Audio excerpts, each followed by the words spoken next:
సిద్ధేశ్వర సంత్ శ్రీ గులాబ్ బాబా లీలా తరంగిణి. అధ్యాయం 4.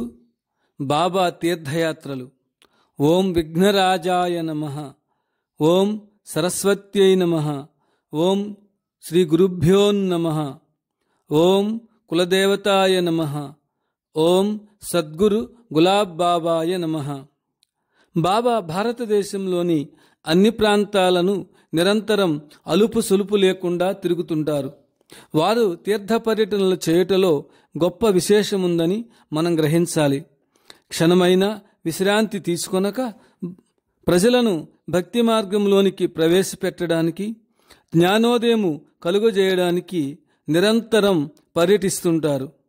మానవాళిని జాగృతం చేసే మహా అవతార పురుషుడు బాబా. ప్రపంచంలో మానవ శరీరం ధరించిన వారెవరైనా బాబా పర్యటించినట్లుగా పర్యటించలేదు.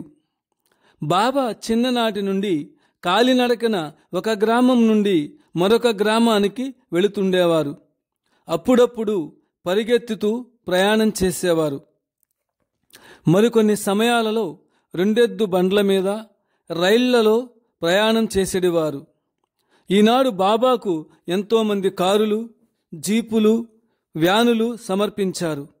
ప్రతిరోజు 500 లేక 1000 కిలోమీటర్లు ప్రయాణం చేస్తుంటారు. అందుకే బాబాను నడిచే దేవుడని భక్తులు అంటారు. పూరి జగన్నాథం, కటక్, భువనేశ్వర్, కోణార్క్, కలకత్తా, టాటానగర్, సంబళపురం, అనంగల్, టెక్నాల్, రాయ్పూర్, భిలాయ్, లాఖని, భండారా, ఫతేపూర్, ఉత్తర కురుక్షేత్రం, కేదార్నాథ్, గంగోత్రి, యమునోత్రి, గుప్తకాశీ, ఋషికేశ్, బ్రహ్మగుహ, స్వర్గారోహణ పర్వతం, చంద్రశిల, తప్తకుండం, వసుధార, హిమాలయము, మధుర బృందావనము, బర్సానా అంటే తులసీదాసు జన్మస్థానం, చిత్రకూటం తులసీదాసు భార్య యొక్క జన్మస్థానం, అలహాబాద్, అయోధ్య, కాశీ, జబల్పూర్, పచ్మేరి, ఓంకారేశ్వర్, ఉజ్జయిని, సాగర్, దమో, బైతూల్, నాసిక్, త్ర్యంబకేశ్వర్, ద్వారకా, బెట్ ద్వారకా, సోమనాథ్, సూరత్,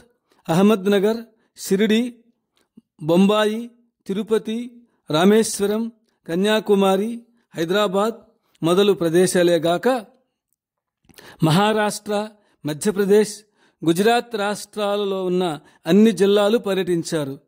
నిన్న, ఈరోజు, రేపు అనే కాల నిర్ణయం లేకుండా ఒక ప్రాంతం నుండి మరొక ప్రాంతానికి ప్రయాణం చేస్తుంటారు. ఈ విధంగా ప్రతి సంవత్సరము అన్ని ప్రాంతాలు దర్శిస్తూ ప్రజలను భక్తి మార్గాన నడిపింపచేస్తున్నారు.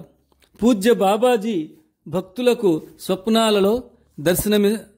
స్వప్నాలలో ప్రసాదాలివ్వడం, దర్శనమివ్వడం, సంకటాల నుండి తప్పించుట, కష్టాల నుండి కాపాడుట మొదలగునవి భక్తుల కొరకు చేస్తుంటారు. మసీదులు, చర్చీలు, దేవాలయాలు.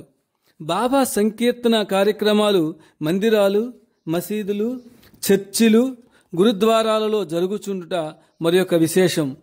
బాబాను అన్ని మతస్థుల వారు ఆహ్వానించి కార్యక్రమాలు జరిపిస్తున్నారు. వారు సర్వమత సామరస్యాన్ని బోధిస్తూ సబ్కో భగవాన్ ఏక్ హై అంటారు.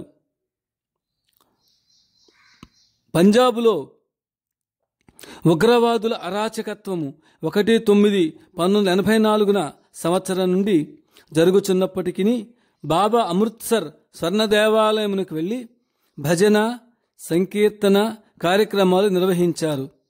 బాబా నిర్భయంగా ఎలాంటి రక్షణ లేకుండానే అమృత్సర్లోని సిక్కు దేవాలయమునకు వెళ్లడమేగాక నగరమంతా తిరిగారు. బాబా ఇలా అంటారు, మా దగ్గర ఏ రాజకీయము లేదు. ఎక్కడైతే రాజకీయం ఉంటుందో అక్కడే అరాచక శక్తులు చేరుతాయి. అనేక మసీదులందు బాబా తమ కార్యక్రమాలను నిర్వహించారు. లక్షలాది ముసల్మానులు బాబా భక్తులయ్యారు. బొంబాయిలో ఒక క్రైస్తవ భక్తుడు జీపును బాబాకు బహూకరించారు. పూరి జగన్నాథ యాత్ర. ఎంఎం భోలే గారు తమ పూరి జగన్నాథ యాత్రలోని విశేషాలు ఇలా వ్రాశారు.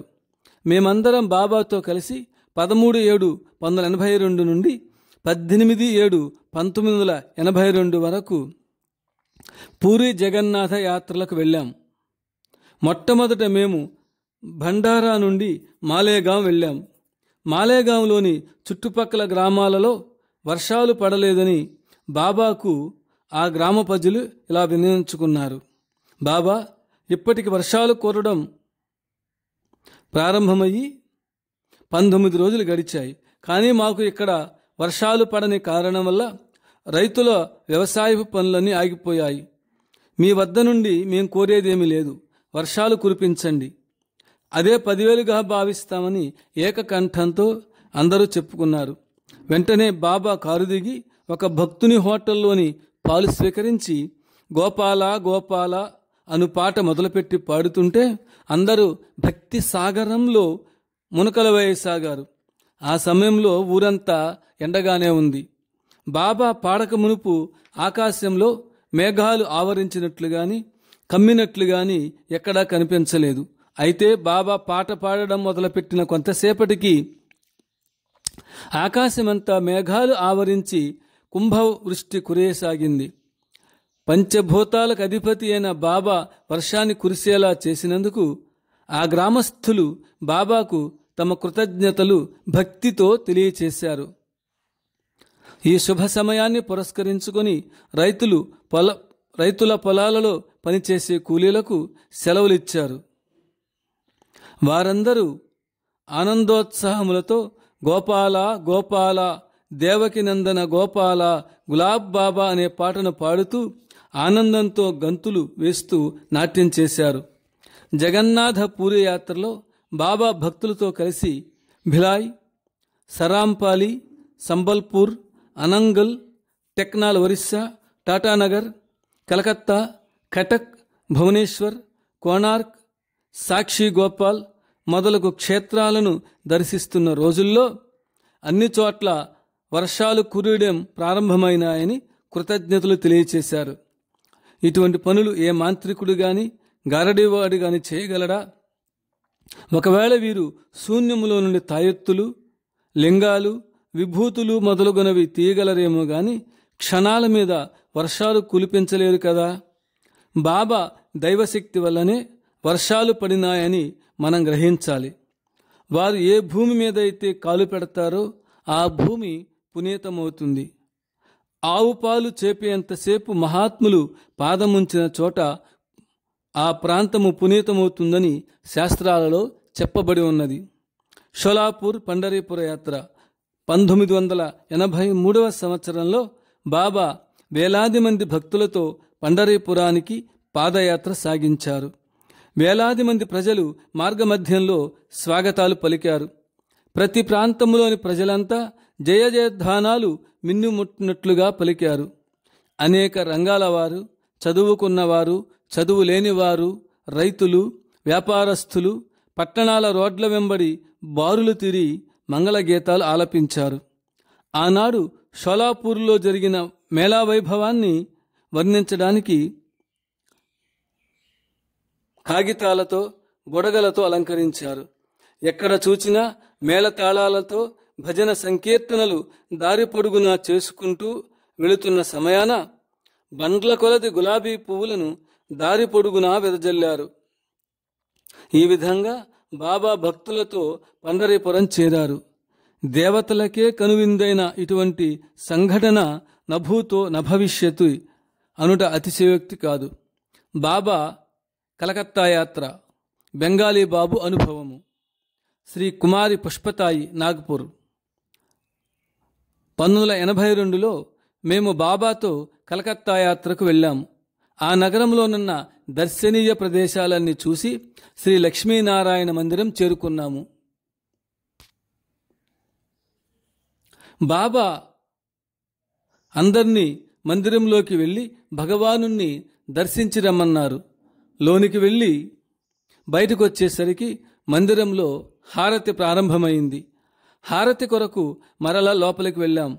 హారతి కాగానే భజనలు చేయమని పుష్పతాయికి బాబా చెప్పారు. భజనలు జరిగే సమయంలో బాబా మందిర స్తంభాన్ని ఆనుకొని కూర్చున్నారు. అప్పుడు ఒక బెంగాలీ బాబు మందిరంలో ఒక మూలన నిలబడి కన్నార్పకుండా బాబాను తదేకంగా చూస్తున్నాడు. బాబాకు సర్వము తెలిసినా అతను ఎందుకలా చూస్తున్నాడు అడిగి రమ్మని శ్రీ విద్యాధర్ ఘోడ్ ఖాండేను అతని వద్దకు పంపారు. విద్యాధర్ అతన్ని సమీపించి, మీరు చాలాసేపటి నుండి బాబా వైపు తదేకంగా చూడడానికి కారణం ఏమిటని ప్రశ్నించాడు. తన అనుభవాన్ని అతను ఇలా వివరించాడు. నేను రోజు ఆఫీసుకు బయలుదేరేటప్పుడు మందిరంలో భగవానుని దర్శించి ఆఫీసుకు వెళుతుండేవాణ్ణి. ఇప్పుడు ఏ స్తంభానికైతే బాబా ఆనుకొని కూర్చున్నారో అక్కడ నుండే వారు సంవత్సరానికి 3 సార్లు దర్శనమిస్తుంటారు. కానీ వారి పేరు, ఊరు, ఎక్కడుంటారో నాకు తెలియదు. మొట్టమొదట్లో బాబా అలా నాకు కనపడము భ్రమ అని అనుకునేవాణ్ణి. ఈ రీతిగా ప్రతి సంవత్సరము బాబా 3 సార్లు దర్శనమిస్తుండడం వలన భ్రమ కాదని, అది ఇప్పుడు నిజమని నిర్ధారణ అయింది. ఈరోజు కూడా మామూలు అలవాటు ప్రకారంగానే భగవానుని దర్శించి ఆఫీసుకు వెళ్ళాను. ఎందుచేతనో పనిలో మనస్సు లగ్నం కాలేదు. మనస్సెంతో చికాకుగా ఉండడం వల్ల ఇంటికి వెళదామనే ఉద్దేశంతో ఆఫీసు నుండి బయలుదేరాను. కలవారుపాటు చెందిన నా మనస్సుకు ప్రశాంతత చేకూరగలదన్న ఉద్దేశంతో మందిరంలోకి వచ్చేసరికి బాబాను చూడడం తటస్థపడింది. నేను బాబాను భౌతికంగా చూస్తున్నానా లేక ఎప్పుడూ కలిగే అనుభవమా అనే సందిగ్ధావస్థలో పడి అరగంట నుండి మీరు వచ్చి పలకరించేంత వరకు బాబాను చూస్తూనే ఉన్నాను. విద్యాధర్ అతని వీపు తట్టి ఇలా అన్నారు, ఇదివరలో మీకు ప్రతి సంవత్సరము జరుగుతున్న అనుభవం వేరు. ఈనాడు బాబాను సాకారంగా ప్రత్యక్షంగా చూస్తున్నారు. ఈ మాటలు విన్న బెంగాలీ బాబు పరుగున వెళ్ళి బాబా పాదాలకు సాష్టాంగ ప్రణామాలు చేశారు. కుశల ప్రశ్నలు అడిగి అతన్ని ఆశీర్వదించారు. ప్రతి సంవత్సరము బాబా 3 సార్లు దర్శనమిస్తున్నా ఈనాడు నా కొరకే విచ్చేసి భౌతిక దర్శన భాగ్యం కలుగజేశారు. ఇటువంటి అనుభవం అందరికీ కలగడం దుర్లభం. బాబా నరరూపం ధరించి అవతరించిన శ్రీ లక్ష్మీనారాయణుడే కాని వేరు కాదని ఆ బెంగాలీ బాబు ఆనందాశ్రువులు కారుస్తూ చెప్పాడు. కలకత్తా యాత్ర నుండి తిరుగు ప్రయాణం. కుమారి శ్రీ పుష్పతాయి, మేము కలకత్తా నుండి నాగపూర్కు వ్యాన్లో వెళుతున్నాం. మార్గమధ్యంలో 12-13 మైళ్ళ ఘాటు రోడ్డు ఎదురైంది. ఘాటు రోడ్డుకు చేరేసరికి సాయంత్రం సుమారు 4:30 అయింది. ఘాట్ రోడ్డు అయిన కారణాన అప్పటికి సూర్యుడు అస్తమించినట్లయింది. చీకట్లు బాగా కమ్ముకున్నాయి. పగటి సమయంలోనే మేము చేరాల్సిన ప్రదేశానికి చేరలేకపోయాం. ఆ ఘాట్ రోడ్లో దారిదోపిడి దొంగల బెడద ఎక్కువ ఉంటుందని తెలిసి భయం కలిగింది. మీరేమీ భయపడనక్కర్లేదు, భజనలు చేయండి, సూర్యభగవానుడు మన వెంట బయలుదేరి సహకరిస్తారు అని బాబా పుష్పతాయి, బేబీ తాయిలతో చెప్పారు. అప్పటికి బండి ముందు వెనుకల చీకటిగానే ఉంది. శ్రావ్యముగా పాడుతూ భజనలు చేయడానికి ఉపక్రమించాం. కొంచెం సేపటికల్లా సూర్యుని నీలిరంగుల కాంతులు ప్రకాశిస్తూ వ్యానుతో పాటు రావడం ప్రారంభమైనాయి. ఈ విధంగా 1:30 వరకు సూర్యకాంతులు మాతో ప్రయాణం చేశాయి. ఘాట్ రోడ్డు దాటేటప్పటికి 6:21 అంతలో ఒక గ్రామం యొక్క విద్యుత్ దీపాల వెలుగు కనపడింది. వ్యానులో పడుకున్న బాబా ఏదైనా గ్రామానికి దగ్గరకొస్తున్నామా అని జాదవ్ను అడిగారు. అలా బాబా అడిగిన తర్వాతనే మా బండిని అనుసరిస్తున్న కాంతి కిరణాలు అగుపడకుండా పోయాయి. బాబా చర్యలు అనూహ్యంగా ఉంటాయి. బాబా మమ్మల్ని పాడమని చెప్పడం, సూర్యకిరణాలు ఘాట్ రోడ్డు గుండా దారి చూపిస్తూ బయలుదేరడం, గ్రామం దగ్గరకు రాగానే ఆ కిరణాలు అగపడకుండా పోవడం, ఇవన్నీ ఆలోచించి చూస్తే ప్రకృతి ఎంత బాబా ఆజ్ఞానుసారంగా నడుస్తుందని సుబోధకమవుతుంది.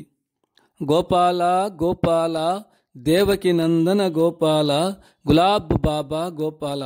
అధ్యాయము 5. బాబా అద్భుత లీలలు. పాదోస్య విశ్వభూతాని త్రిపాదస్యామృతం దివి. అంటే భగవంతుని యొక్క శక్తిలో 4వ వంతు మాత్రమే ఈ జగత్తుగా ప్రకటమైంది. మిగిలిన 3 భాగాలు అమృతములు, దివ్యలోకములుగా నిలిచి ఉన్నవి. మనకు అనుభవం అవుతున్న ఈ ప్రపంచానికి మూల కారణమైన ఈశ్వరుని తెలుసుకునే సామర్థ్యము సామాన్యులకు ఉండదు. కారణం, మన మనస్సుకు 1/10 వంతు జ్ఞానాన్ని మాత్రమే గ్రహించే శక్తి ఉంది. మిగిలిన 9/10 వంతు జ్ఞానము మన మనస్సులో నిక్షిప్తమై ఉంటుంది. ఈ కారణంగా మహాత్ముల లీలలు అంతరార్థాన్ని గ్రహించే సామర్థ్యం మనకు లేదు. అందుచేత మానసిక శాస్త్రవేత్తలు మెదడును సముద్రంతో తేలుతున్న మంచుగడ్డతో పోలుస్తారు. మనకు కనిపించేదే ప్రపంచం కాదు, కనిపించనిది చాలా ఉంది. అందుచేత మన పంచేంద్రియాల వల్ల తెలుసుకోగలిగిన ప్రపంచం కేవలము కొంత మాత్రమేనని, అంతా కాదని మనం అర్థం చేసుకోవాలి. పంచభూతాలు, అష్టసిద్ధులు మహాత్ముల అధీనంలో ఉంటాయి. ఈ కారణంగా అద్భుతావహమైన లీలలు సందర్భోచితంగా వారి నుండి ప్రకటమవుతాయి. శ్రీ సత్యసాయి బాబా ఇలా అంటారు: భగవానుడు రామావతారంలో మాయకు లోబడినట్లుగా నటించి ఈ జగత్ కళ్యాణ నిమిత్తమై ధర్మము తాను ఆచరించి అనుభవించి జగత్తుకు అందిస్తూ వచ్చాడు.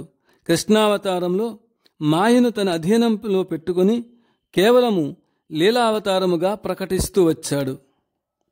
అందులకే వ్యాసుడు తన భాగవతమునందు అనేక పర్యాయములు శ్రీకృష్ణుడు లీలామానుషుడని చెప్పాడు. ఆనాటి ద్వారకానాథుడే తన రూపాన్ని మార్చుకుని శ్రీ సిద్ధేశ్వర పంత్ గులాబ్ బాబాగా అవతరించారు. లీలా ప్రాశస్త్యము ప్రజలలో భగవంతునిపై భక్తి శ్రద్ధలను కలిగించి వాటిని అపారముగా వృద్ధి చేయుటకు ఎన్నో లీలలు మహాత్ములు ప్రదర్శిస్తుంటారు. సంశయాత్మకులైన కొందరు మహాత్ముల శక్తి సామర్థ్యాలను పరీక్ష చేయాలని వచ్చినప్పుడు కూడా వారు లీలలు చేస్తారు. అలాంటి వారిని కూడా భక్తి మార్గంలోనికి ప్రవేశపెడతారు. ఆర్తులు, అర్ధార్థులు కోరికలు తీరిన తర్వాత వైరాగ్యం ఉదయించి కోరికలు కోరడం మాని ముముక్షువులుగా మారుతారు. క్రమేణా వారిలో ఉన్న అజ్ఞానం నశించి శాశ్వతమైన సుఖశాంతులు పొందుతారు. ప్రకృతి మాత మహాత్ముల దర్శన ప్రభావంచే పులకించి వారి ప్రమేయం లేకుండానే కొన్ని అద్భుత లీలలు సహజంగా జరుగుతుంటాయి. నాస్తికులను ఆస్తికులుగా మార్చేందుకు తమ దివ్య లీలలను ప్రదర్శించి వారిని కూడా భగవంతుని మార్గాన పయనింపచేస్తారు. అంతేగాక కష్టాలలో ఉన్న అభాగ్యులైన భక్తులను తమ లీలల ద్వారా కష్ట నివృత్తి చేస్తుంటారు. వారు ప్రదర్శించిన లీలలు వారి స్వార్థానికి గాని వారి స్వాతిశయ ప్రకటనకు గాని కావు. లోక కళ్యాణార్థమే వాటి ముఖ్యోద్దేశమని గ్రహించాలి. శ్రీ సిద్ధేశ్వర సంత్ గులాబ్ బాబా అనే పేరులోనే సకల సిద్ధులు వారి పాదాల వద్ద ఉన్నాయని అర్థము. ఉత్తరాది భారతీయులంతా కృష్ణావతారంగా కీర్తిస్తారు. వారందరూ గోపాల గోపాల, దేవకీనందన గోపాల, గులాబ్ బాబా గోపాల అనే నామాన్ని అహర్నిశలు గానం చేస్తుంటారు. ఒకనాడు బాబా బొంబాయి సముద్ర తీరానికి 6 కిలోమీటర్ల దూరంలో కూర్చున్నారు.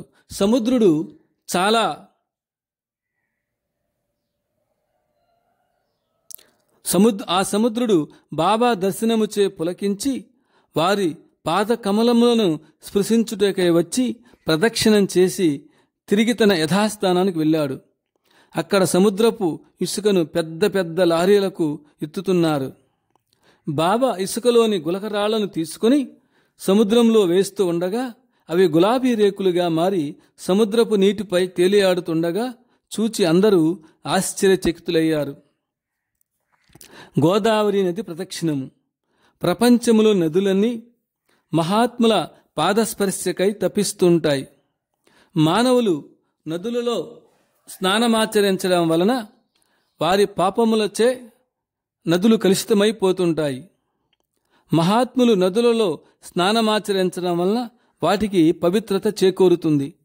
ఒకసారి బాబా నాసిక్లో ఉన్న తపోవనమందలి సాధువులను సంతులను దర్శించుటకు వెళ్ళగా అతడ ప్రవహిస్తున్న గోదావరి నది 2 అడుగుల ఎత్తులో బాబా వైపుకు ప్రవహించి ప్రదక్షిణము చేసి మరలా వెనుకకు మరలింది. ఈ దృశ్యాన్ని చూచిన సాధువులు సంతులు ఎంతగానో చకితులయ్యారు. నీరు లేని బావి సంఘటన 1965. ఒక భక్తుని ఇంట్లో నీరు లేని బావి ఉండేది. ఈ విషయాన్ని ఆ భక్తుడు దుఃఖముతో బాబాకు చెప్పుకున్నాడు. బాబా కొన్ని పువ్వులు బావిలో వేసిన తర్వాత నీళ్లు సగానికి పైగా వచ్చాయి. శ్రీ సాయిబాబా ఉప్పునీటి బావిలో కొన్ని పువ్వులు వేసి మంచినీరుగా మార్చారు.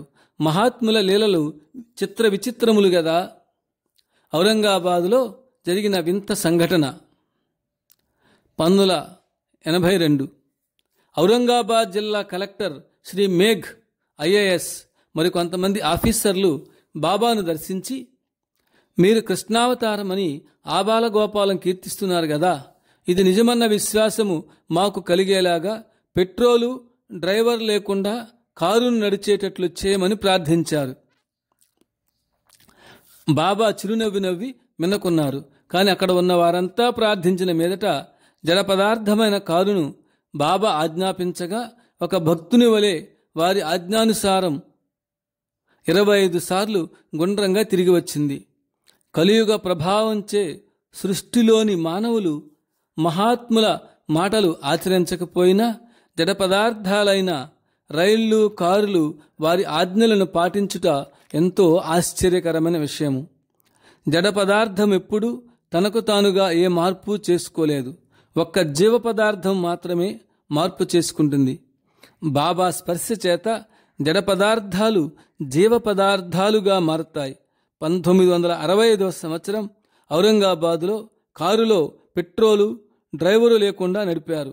ఆ కారు 125 రౌండ్లు తిరిగి వచ్చింది. ఈ దృశ్యాన్ని తిలకిస్తూ ఒక స్త్రీ నిశ్చేష్టురాలై నిలబడి ఉండే సమయంలో ఒక పాము ఆమె చుట్టూ తిరుగుతూ వెళ్ళిపోయింది.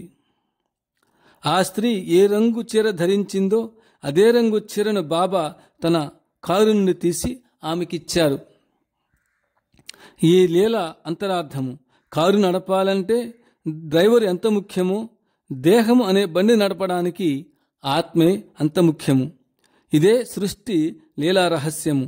ఇదే మనకు ప్రదర్శింపచేస్తూ ఎరుకుపరిచారు. బృందావనంలో జరిగిన లీల. బాబా ఒకే సమయంలో నాగపూర్, బృందావనం భజన బృందాలతో కలిసి భజన చేశారు. బృందావనం నాగపూర్ నుండి 500 మైళ్ళ దూరంలో ఉంది. ఈ విషయము 2 బృందాలకు తెలుసుకున్న తర్వాత ఆశ్చర్యచకితులయ్యారు. ఇలాంటి సంఘటన శ్రీ గురు చరిత్రలో జరిగినట్లు పాఠకులు గ్రహించగలరు. ఒకసారి వేరువేరు గ్రామాలకు చెందిన 7 భక్తులు శ్రీగురుణ్ణి దీపావళి పండుగకు రమ్మని ఆహ్వానించారు. అయితే వారి అందరి గృహాలకు వస్తానని ప్రతి భక్తునికి చెప్పారు. శ్రీగురుడు అందరి గృహాలకు దీపావళికి వెళ్ళి అనుగ్రహించారు. తర్వాత దారిలో వారు శ్రీగురుడు మా ఇంటికే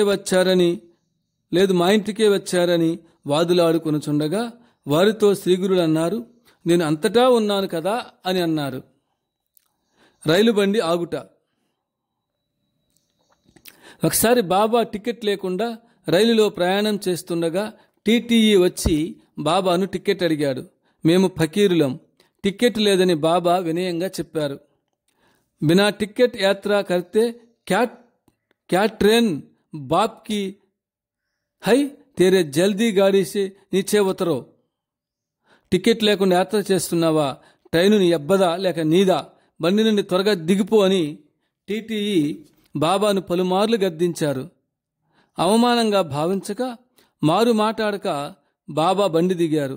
బాబా దిగాక ఒక చమత్కారం జరిగింది. రైలు బండికి నడిచే తత్వం పోయింది.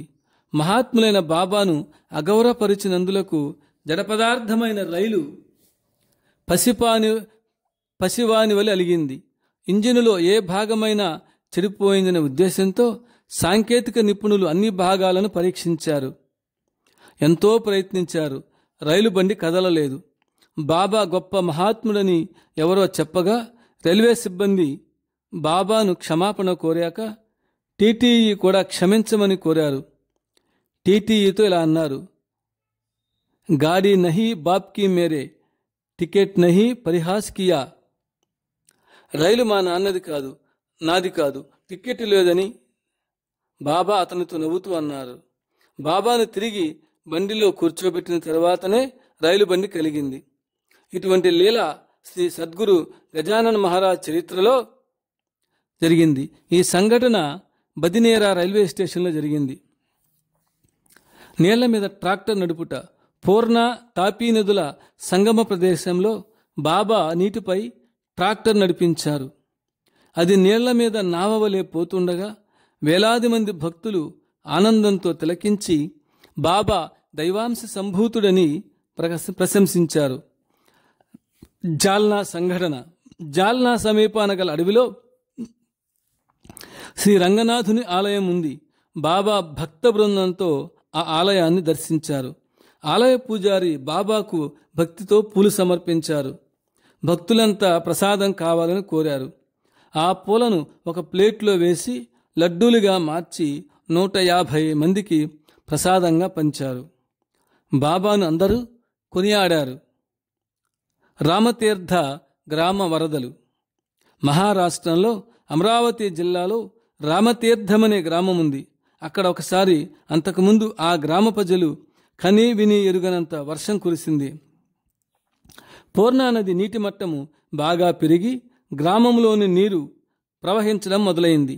ఊరి ప్రజలందరూ భయాందోళనకు లోనై గ్రామంలో ఉన్న అన్ని ఆలయాల్లో ప్రార్థనలు, పూజలు చేయడం ప్రారంభించారు. అప్పట్లో బాబా అక్కడే ఉన్నారు. బాబా వయస్సు 24-25 సంవత్సరముల మధ్య ఉండేది. గ్రామ ప్రజలందరూ బాబాను సమీపించి ఇలా చెప్పారు, మీరు నిజంగా దైవాంశ సంభూతులైతే వరదల ఉపద్రవం నుండి మా గ్రామాన్ని కాపాడండి, లేనిచో మిమ్మలను ఈ పూర్ణానదిలో పడవేస్తామని బాబాను హెచ్చరించారు. అప్పుడు బాబా వారితో అన్నారు, మీరు ఈ షరతు విధించారు గాన నా షరతును మీరంతా అంగీకరించినట్లయితే ఈ వరదలను ఆపి మీ గ్రామాన్ని కాపాడుతానని చెప్పారు. మీరు సారాయి బట్టీలు పెట్టకూడదు, సారాయి తాగడము పూర్తిగా మానుకోవాలి. అలా ప్రతిజ్ఞ చేస్తే వరద శాంతిస్తుందని బాబా వారితో చెప్పారు. బాబా చెప్పిన షరతుకు గ్రామస్తులందరూ సామూహికంగా అంగీకరిస్తూ సారాయి తయారు చేసే సాధనాలన్నీ పూర్ణానదిలో పడవేస్తామని భీషణమైన ప్రతిజ్ఞ చేశారు. వెంటనే బాబా పూర్ణానదికి పూలతో పూజలు చేస్తూ ఇలా ప్రార్థించారు, అమ్మా గంగా భవాని, నీ ఉద్రిక్తతను తగ్గించుకోవలసింది, లేదా నన్ను నీ ఒడిలో చేర్చుకో అని నదికి అడ్డముగా ఒక గీత గీశారు. నది నీటి మట్టము ఎక్కువగుచున్నదే కాని ఆ గీతను దాటి నీరు ఊరిలోకి ఒక చుక్క కూడా రాలేదు. బాబా దైవ సంపదకు గ్రామ ప్రజలంతా జోహార్లర్పించారు. రామతీర్థ గ్రామంలో దాదాపు 1400 సారాయి బట్టీలు ఉండేవి. అక్కడ బాబా 14 నెలలు ఉన్నట్లు తెలుస్తుంది.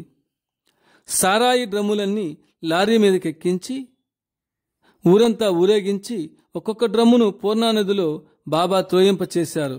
ఈ రోజు వరకు కూడా ఈ అనిర్వచనీయమైన లీల గూర్చి ఆ గ్రామంలో అనుకుంటూ ఉంటారు. శ్రీ ఎం భోలే గారు ఇలా చెప్తున్నారు, నేను అనేకసార్లు ఈ విషయాలను పరిశీలనాత్మక దృష్టితో యోచించాను. ఎక్కడైతే బాబా సంకీర్తనల కార్యక్రమం జరుగుతుందో అక్కడ వర్షాలు పడక చుట్టూ ఉన్న ప్రాంతాల్లో వర్షాలు పడడం జరుగుతుండేది. అయితే ఇందుకు బాబా సంకల్పం ప్రధాన కారణం. జగన్నాథ పూరయాత్ర విశేషాలు. మేము అంటే ఏఎం భోలే తదితర భక్తులు బాబాతో కలిసి పూరి జగన్నాథ యాత్రకు వెళ్ళారు. మేమంతా సముద్రము వద్దకు వెళ్ళాం. బాబా సముద్రపు అలలపై ఉన్న తెల్లని నురుగు తీసుకుని నాకు ప్రసాదంగా ఇచ్చారు. నురుగు ఉప్పగా ఉంటుందేమని కొంతసేపు సందేహించి తినడం ప్రారంభించగానే అది పాలకోవా వలె మృదు మధురంగా ఉండుటేగాక మిగతా వారికి కూడా అదే విధంగా ఉంది. సెమీపత్రాలతో బాబా అద్భుత లీల. డాక్టర్ గోఖలే అనుభవం, నాగపూర్. బాబా అనుగ్రహం వల్ల వీరి కళ్ళకు దృష్టి వచ్చింది. బాబాను చూడాలనే తపన, ఆరాటం కలిగింది. ఈ అద్భుత సంఘటన 3 సంవత్సరాల క్రితము విజయదశమి పండుగ నాడు జరిగింది. ప్రతి దసరా పండుగకు సెమీపత్రాలు ఒకరికొకరు ఇచ్చిపుచ్చుకొని ప్రేమ ఆప్యాయతలతో ఆలింగనం చేసుకునే ఆచారము మహారాష్ట్రలో అనాది నుండి వస్తున్నది. దీన్ని సోనా అని కూడా పిలుస్తారు. ఆ పర్వదినాన బాబా గారికి సెమీపత్రాలు ఇచ్చేందుకు ఎందరో బారులు తీరి నిలబడి ఉన్నారు. నేను అక్కడికి వెళ్ళాక శ్రీ భాను సమర్థ గారి కుమార్తె బాబాకు 3 సెమీపత్రాలు ఇచ్చింది. ఆ ఆకుల మీద దస్తూరితో ఓం నమః శివాయ, శ్రీ గజానన మహారాజ్ కీ జై అను మాటలు లిఖించబడి ఉన్నవి. బాబా ఆ సెమీపత్రాలను తన చేతుల్లోనికి తీసుకుని నన్ను పిలిచి ఆకులపై ఏమి ఉన్నదో చూడమన్నారు. నేను ఆ ఆకులను పరిశీలించి చూడగా ఓం భూర్భువస్సువః తత్సవితుర్వరేణ్యం అనే గాయత్రి మంత్రాక్షరాలున్నాయి. ఈ సంఘటన నన్ను ఆశ్చర్యంతో తల మునకలయ్యేలా చేసింది. డాక్టర్ రేవాత్కర్, అంఘాల్గావ్ జిల్లా, భండారా. సముద్రంలోని ఇసుక రేణువులను లెక్కించడం ఎంత కష్టమో అవతార పురుషుల లీలలను లెక్కించడం కూడా అంతే కష్టమైన విషయమని గ్రహించాలి. రేవాత్కర్ ఇలా అంటారు, బాబా అప్పుడప్పుడు లీలలు ప్రదర్శిస్తుంటారు. ప్రదర్శించడం కాదు, అవి వాటంతటవే జరుగుతుంటాయి. ఎప్పుడో ఎందుకో ఎవరి కోసమో మనం ఊహించలేము. నా అపూర్వమైన అనుభవాన్ని మీ ముందు ఉంచుతాను. ఈ సంఘటన జరిగి దాదాపు 6 సంవత్సరాలైంది. ఒక కూజాలో నీరు నింపుకు రమ్మని నాతో చెప్పారు. కూజాను బాబా తాకగానే అందులో ఉన్న నీరు పాలుగా మారాయి. ఆ పాలు అందరూ ప్రసాదంగా స్వీకరించారు. ఒకసారి ఎదురుగానున్న మామిడి చెట్టు ఆకుల నుండి 200 రూపాయల నోట్లను సృష్టించి దీనావస్థలో ఉన్న ఒక భక్తుణ్ణి ఆదుకున్నారు. పాత వార్తాపత్రిక ముక్కను 100 రూపాయల నోట్లుగా మార్చి వ్యాపారం చేసుకుంటానన్న ఒక పేద భక్తునికి ఇవ్వడం జరిగింది. రాళ్ల ముక్కలను మిఠాయిలుగా మార్చి ఒక భక్తునికి ప్రసాదంగా ఇచ్చారు. కర్బూజా పండులో నుండి తాజాగానున్న మామిడి పండు సృష్టించి భక్తులకు ప్రసాదంగా పంచారు. సన్నని చెట్టు కొమ్మల నుండి పచ్చి మామిడికాయలు వేలాడేలా చేసి భక్తులందరికీ వాటిని కోసి ప్రసాదంగా ఇచ్చారు. రాళ్ల నుండి మృష్టాన్నము సృష్టించి అందరికీ ప్రసాదంగా పంచడం ప్రభాకర్ యాదవ్, రాజాబాహు చట్నీసులు స్వయంగా చూడడం జరిగింది. బైతుల్లో నానాజీ అనే జడ్జి గారింట్లో పప్పును పులుసుగా మార్చి అందరినీ ఆశ్చర్యచకితులుగా చేశారు. కాశీనాథ్ డుమరే, మలేగావ్, భండారా జిల్లా. శ్రీ కాశీనాథ్ డుమరే మాలేగాం వాస్తవ్యుడు. వీరు బాబాను నాగపూర్లో దర్శించారు. ఇంటి వద్ద నుండి 5 గులాబీ పూలు తీసుకుని బయలుదేరాడు. పూలను బాబా పాదాలపై నుంచి సాష్టాంగ ప్రణామం చేశాడు. బాబా ఆశీస్సులు పొంది తాజుద్దీన్ బాబా దర్గాకు కాశీనాథ్ రిక్షాలో బయలుదేరాడు. దర్గా వద్దకు రాగానే రిక్షావానికి డబ్బిద్దామని జేబులో చేయి పెట్టాడు. బాబా పాదాలపై ఉంచిన 5 గులాబీ పూలు జేబులో ప్రకటమైనాయి. ఈ వింతకు తబ్బిబ్బయ్యాడు. 5 గులాబీ పూలు తాజుద్దీన్ బాబా సమాధిపై పెట్టి ప్రమాణం చేస్తుండగా బాబా క్షణకాలం దర్శనమిచ్చి అదృశ్యమయ్యారు. ఫోటోలోని వింత. నందు Nahar, driver, Navsari oil project, Navsari oil product, Navsari post, Gujarat. నందు నహర్ బాబా వద్ద 5 సంవత్సరాలు వ్యాను డ్రైవర్గా పనిచేశాడు. ప్రస్తుతం నవసారి గుజరాత్లో ఉన్న ఒక ఆయిల్ కంపెనీలో డ్రైవర్గా పనిచేస్తున్నాడు. బాబా వద్ద డ్రైవర్గా పనిచేసే రోజుల్లో భక్తులను బాబాను కలిపి ఫోటో తీశారు. ఆ ఫోటోలో అందరూ యథాతథంగా పడగా బాబా మాత్రము పసిబాలుని వలె ఆ ఫోటోలో వ్యక్తమయ్యారు. ఈ ఫోటో నందూనహర్ గారింట్లో ఇప్పటికీ ఉంది. శ్రద్ధ కలిగిన వారు వెళ్ళి చూడవచ్చును. గులాబీ పువ్వు మహిమ.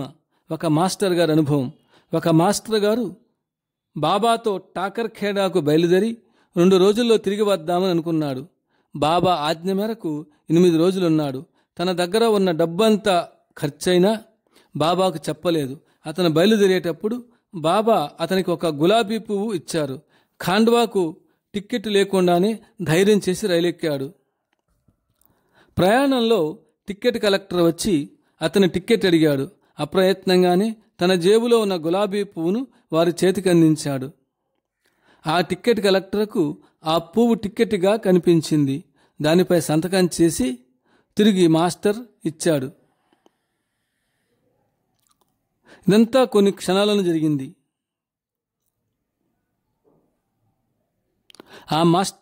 అది మాస్టర్ గారి చేతిలోకి రాగానే టికెట్ కలెక్టర్కు ఆ పువ్వు టిక్కెట్గా కనిపించింది. దానిపై సంతకం చేసి తిరిగి మాస్టర్కి ఇచ్చాడు. ఇదంతా కొన్ని క్షణాల్లోనే జరిగింది. అది మాస్టర్ గారి చేతిలోకి రాగానే గులాబీ పువ్వుగానే ఉండింది. సద్గురువుపై ఉండే విశ్వాసము ఎంత పైనైనా చేస్తుందని ఈ లీల మనకు ప్రత్యక్ష సాక్ష్యం. సారాయి సెంటుగా మారడ. ఒకరోజు రామతీర్థ గ్రామంలో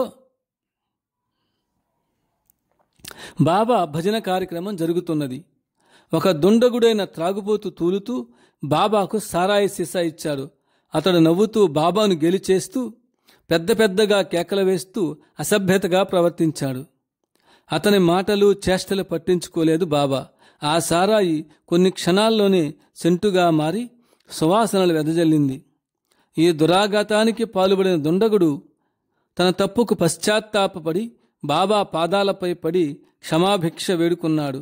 మహాత్ముల జీవితాలు ఆధ్యాత్మిక సత్యాలకు ప్రమాణంగా నిలుస్తాయి. యోగశాస్త్రంలో రసయోగ ప్రక్రియ ద్వారా ఒక పదార్థాన్ని మరొక పదార్థంగా మార్చవచ్చని చెప్పబడింది. ఆధునిక కాలంలో విద్యావంతులైన యువకులకు విజ్ఞాన శాస్త్రం మీద ఉన్నంత నమ్మకము భగవంతునిపై ఉండదు. విజ్ఞాన శాస్త్రాన్ని మహాత్ములు తమ చేతుల్లోకి తీసుకుంటారు. యోగో జ్ఞానం తథా సాంఖ్యం విద్యా శిల్పాది కర్మచ వేదా శాస్త్రాన్ని విజ్ఞానం ఏతత్ సర్వం జనార్దనాత్. విష్ణు సహస్రనామం.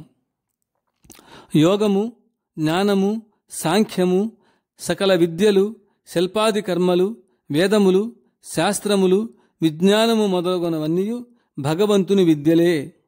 అందుకనే బాబాను ఓం వైద్యాయ నమః అంటారు. అంటే సమస్త విద్యల్ని తెలిసినవాడేగాక జీవులను భవసాగరం నుండి తరింపచేసే విద్య తెలిసిన మహానుభావుడు.